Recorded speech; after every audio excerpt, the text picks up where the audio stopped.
From the roots of Bharat to the eternal wisdom of Sanatan, this is Sanatan Chronicles.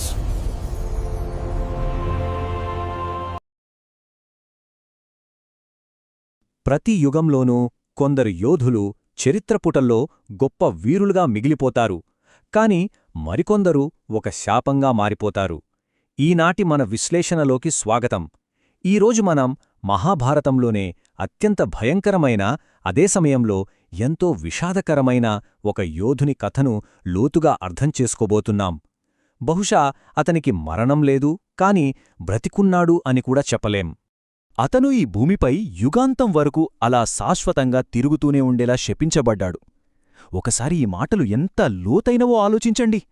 ఒక యుగం కళ్ళెదురుగానే అంతమైపోవడాన్ని చూసిన ఒక గొప్ప యోధుడు ఆ తర్వాత కేవలం దుఃఖం, ప్రతీకారం, ఇక ఎప్పటికీ అంతం కాని ఒక నరకంలాంటి జీవితంలో ఎలా కూరుకుపోయాడో ఇది చెబుతుంది.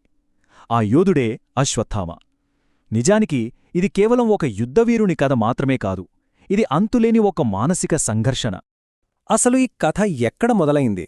మొదటిగా మనమతని వారసత్వపు భారం గురించి మాట్లాడుకోవాలి. ఎందుకంటే ఒక రాక్షసుడు పుట్టుకతోనే రాక్షసుడు కాదు కదా. అశ్వత్థామ మూలాలను మనం నిజంగా అర్థం చేసుకోవాలంటే ద్రోణాచార్యుడు మరియు కృపిల జీవితంలో వారు అనుభవించిన ఆ దారుణమైన పేదరికంలోకే వెళ్ళాలి. ఒకసారి చిన్నప్పుడు ఏం జరిగిందంటే, తన తోటి పిల్లలు పాలు తాగడం చూసి అశ్వత్థామ కూడా పాలు కావాలని ఏడ్చాట.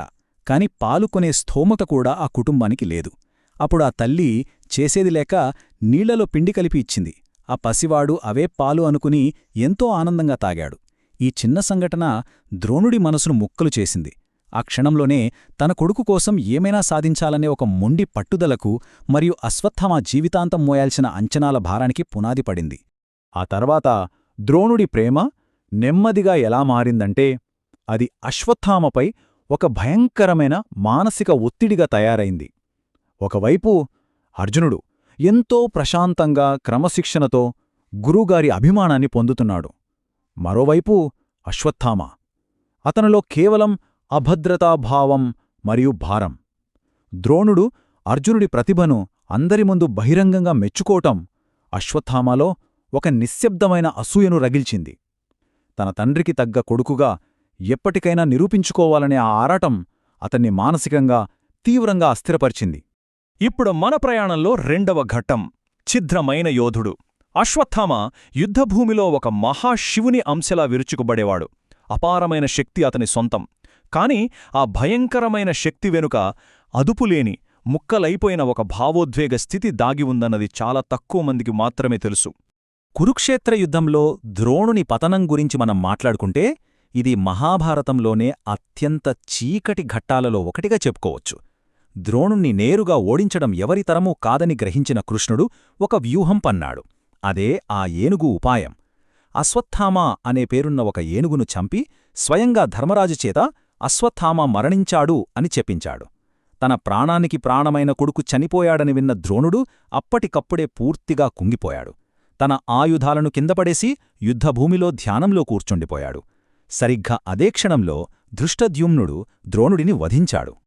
అయితే తన తండ్రిని అంత దారుణంగా ఒక పచ్చి మోసంతో చంపారని అశ్వత్థామకు తెలిసినప్పుడు ఏమైంది? అతనిలో ఏదో శాశ్వతంగా ముక్కలైపోయింది.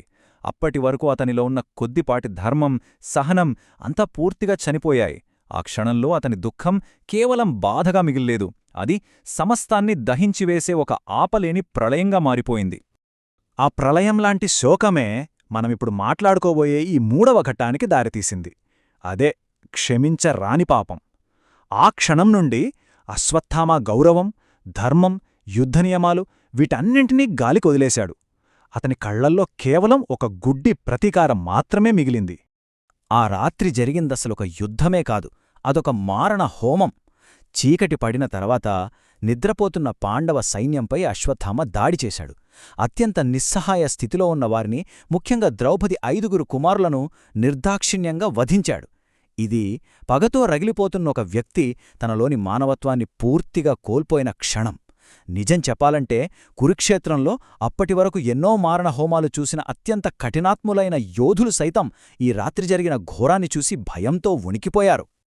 ఆ మరుసటి రోజు జరిగిన పరిణామాలు మాత్రం మొత్తం విశ్వాన్నే వణికించాయి అని చెప్పాలి. అర్జునుడు మరియు కృష్ణుడు అశ్వత్థామను వెంబడించినప్పుడు ప్రాణభయంతో మరియు తీవ్రమైన నిరాశతో అశ్వత్థామ ఒక అకృత్యానికి పాల్పడ్డాడు. సృష్టిని నాశనం చేయగల బ్రహ్మ శిరోనామాకాస్త్రం అనే అత్యంత శక్తివంతమైన దైవిక ఆయుధాన్ని ప్రయోగించాడు. దాన్ని ఎదుర్కోవడానికి అర్జునుడు కూడా అదే అస్త్రాన్ని ప్రయోగించాల్సొచ్చింది. అయితే ప్రపంచ వినాశనాన్ని ఆపడానికి ఋషుల కోరిక మేరకు అర్జునుడు తన అస్త్రాన్ని వెనక్కి తీసుకున్నాడు. కాని సమస్య ఏంటంటే అశ్వత్థామకు ఆ ఆయుధాన్ని ఉపసంహరించుకునే ఆధ్యాత్మిక నియంత్రణగాని జ్ఞానంగాని లేవు. ఇక్కడే అసలైన దారుణం జరిగింది.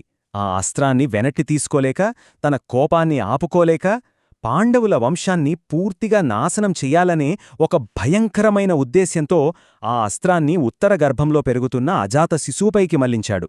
అది నిజంగా ఒక అమానుష్యమైన, ముమ్మాటికి క్షమించరాని చర్య. కృష్ణుడు తన దైవిక శక్తితో ఆ గర్భస్థ శిశువును కాపాడాడనుకోండి. ఆ శిశువే తర్వాతి కాలంలో పరీక్షిత్ మహారాజయ్యాడు. కాని ఒక ప్రాణం పోసుకొని పసికందును చంపాలనుకున్న అశ్వత్థామ చేసిన ఈ పాపం అతని విధిని శాశ్వతంగా చీకటిమయంగా మార్చేసింది. ఇప్పుడు మనం ఈ కథలో ఎమోషనల్ క్లైమాక్స్కు వచ్చేశాం. 4వ భాగం, శాశ్వత శాపం. అశ్వత్థామ చేసిన ఈ దారుణాలకు కృష్ణుడు విధించిన శిక్ష ఎలా ఉంటుందో తెలుసా? అది మరణం కంటే 100 రెట్లు భయంకరమైనది. ఆ శిక్ష ఎలా అమలు చేయబడిందో ఒక్కసారి ఊహించుకోండి. అశ్వత్థామ పుట్టుకతోనే తన నుదుటిపై ఒక దివ్య మణితో జన్మించాడు. ఆ మణి అతన్ని ఆకలి, వ్యాధులు మరియు దుష్టశక్తుల నుండి ఎప్పుడూ రక్షిస్తూ ఉండేది. కృష్ణుడు ఆ మణిని అత్యంత కఠినంగా, బలంగా పెకిలించి తీసేశాడు. ఇది కేవలం ఒక భౌతికమైన గాయం మాత్రమే కాదు, ఒక మనిషిని దైవానుగ్రహం నుండి శాశ్వతంగా దూరం చేయడాన్ని ఇది సూచిస్తోంది. మణి తీసేయగానే అతని నుదుటిపై రక్తం, చీము కారుతున్న ఒక పెద్ద గాయమేర్పడింది. అది ఎప్పటికీ మానని గాయం. ఆ సమయంలో కృష్ణుడిచ్చిన ఆ శాపం ఎంత భయంకరమైనదంటే, నువ్వు ఈ యుగాంతం వరకు, అంటే కలియుగం అంతమయ్యేదాకా ఒంటరిగా ఈ భూమిపై అలా పాడుబడిన ప్రదేశాల్లో తిరుగుతూనే ఉంటావు. నీ గాయాల నుండి ఎప్పుడూ రక్తం కారుతూనే ఉంటుంది. నిన్ను ఎవరూ ఆదరించరు. నీకు మరణం రాదు, అలాగనే నీకు శాంతి దొరకదు అని శపించాడు. సాధారణంగా అమరత్వమనేది మనిషి కోరుకునే అతి పెద్దవరం, అవును కదా? కాని అశ్వత్థామ విషయంలో మాత్రం ఆ అమరత్వమే ఒక నరకప్రాయమైన శిక్షగా మారింది. ఆ చీకటి జ్ఞాపకాల నుండి అతనికి ఎన్నటికీ విముక్తి లేదు. ఇక మన చివరి ఘట్టం, 5వ భాగం, యుగాంతపు హెచ్చరిక. కృష్ణుడి శాపం వల్లనే అశ్వత్థామ కథ నేటికి, అంటే ఈ క్షణానికి కూడా కొనసాగుతోందని చాలామంది ప్రగాఢంగా నమ్ముతారు.